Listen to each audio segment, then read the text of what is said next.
Now moving on to one of our headline-making stories here at home. 4 power plants that are under the purview of the Ceylon Electricity Board remain inoperative.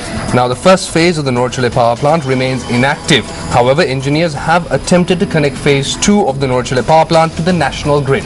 According to the engineers, the first trial was successful.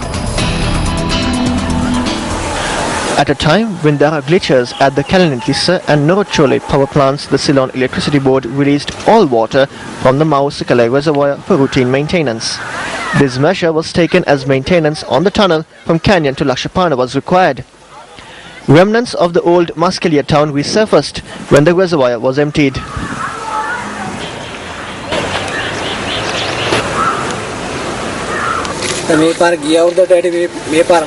They released a lot of water. They have emptied the tank for maintenance. We do not receive a continuous supply of electricity. There are power cuts. It will take a long time for the reservoir to fill. There is not much rain these days.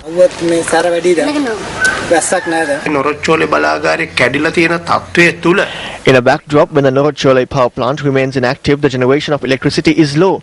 The inactive power plants only aggravates the prevalent crisis. This can be attributed to the inefficiency of the Ceylon Electricity Board. They did not manage the reservoir when there was excess water. They wasted water from reservoirs citing maintenance.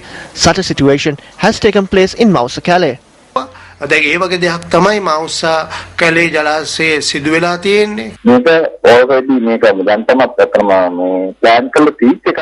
was a planned activity. It was planned on the 14th of January. For a period of 2 months, the tunnel will remain opened for maintenance. During the inspection, if we find a flaw, the tunnel will remain opened for another 1 month. The Canyon power plant is inactive due to maintenance. The national grid lost 300 megawatts of electricity due to technical failures at the Norchole power plant. The Kalanitissa thermal power plant remains inactive due to a fault in the cable that connects it to the national grid. General Manager of the Ceylon Electricity Board, Shamindranath Fernando, noted that the gas turbine at the Kalanitissa power plant is in operational status. We have around 3,500 megawatts of installed capacity. Now these are mainly in the power sector, in the sectors of hydropower, thermal power, both CB owned and otherwise.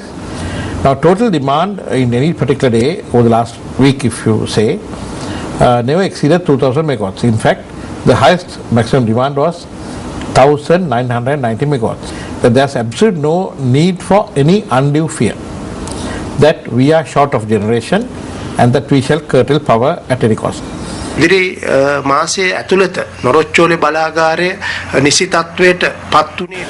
the Norchole power plant is not restored to operational status by next month, and if the Central Hills do not receive sufficient rainfall, there will definitely be power cuts. The Ceylon Electricity Board may also resort to increasing the electricity tariffs.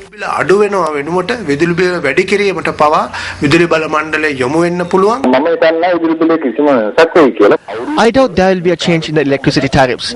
During the first portion of the year, we will definitely have to purchase electricity for high prices from power plants. During the rainy season, we will generate electricity from the low-cost power plants. It is after comparing this that the electricity tariffs will be decided on.